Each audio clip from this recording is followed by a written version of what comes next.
3. The Melchizedek teachings in Rome. Having grown out of the earlier religious forms of worship of the family gods into the tribal reverence for Mars, the god of war, it was natural that the later religion of the Latins was more of a political observance than were the intellectual systems of the Greeks and Brahmins, or the more spiritual religions of several other peoples. In the great monotheistic renaissance of Melchizedek's gospel during the 6th century before Christ, too few of the Salem missionaries penetrated Italy, and those who did were unable to overcome the influence of the rapidly spreading Etruscan priesthood with its new galaxy of gods and temples, all of which became organized into the Roman state religion.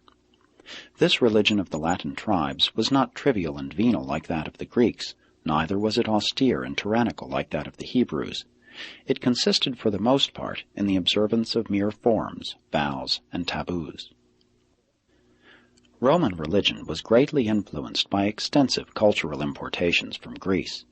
Eventually, most of the Olympian gods were transplanted and incorporated into the Latin pantheon. The Greeks long worshipped the fire of the family hearth. Hestia was the virgin goddess of the hearth. Vesta was the Roman goddess of the home.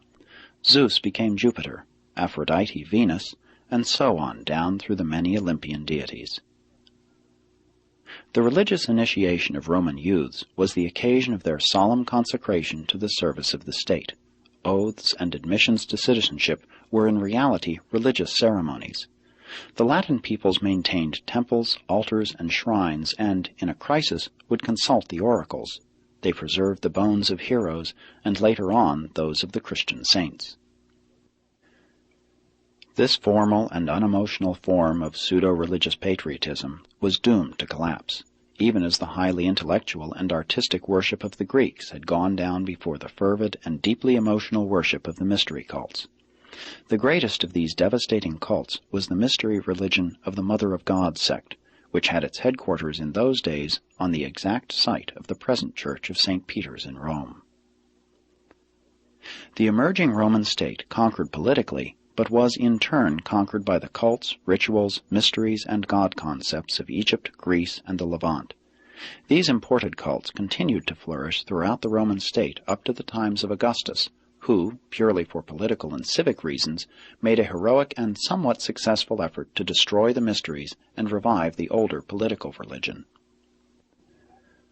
One of the priests of the state religion told Augustus of the earlier attempts of the Salem teachers to spread the doctrine of one God, a final deity presiding over all supernatural beings, and this idea took such a firm hold on the emperor that he built many temples, stocked them well with beautiful images, reorganized the state priesthood, re-established the state religion, appointed himself acting high priest of all, and, as emperor, did not hesitate to proclaim himself the supreme God. This new religion of Augustus' worship flourished and was observed throughout the empire during his lifetime, except in Palestine, the home of the Jews. And this era of the human gods continued until the official Roman cult had a roster of more than 200 self-elevated human deities, all claiming miraculous births and other superhuman attributes. The last stand of the dwindling band of Salem believers was made by an earnest group of preachers, the Cynics, who exhorted the Romans to abandon their wild and senseless religious rituals and return to a form of worship embodying Melchizedek's gospel, as it had been modified and contaminated through contact with the philosophy of the Greeks. But the people at large rejected the Cynics. They preferred to plunge into the rituals of the mysteries, which not only offered hopes of personal salvation, but also gratified the desire for diversion, excitement, and entertainment.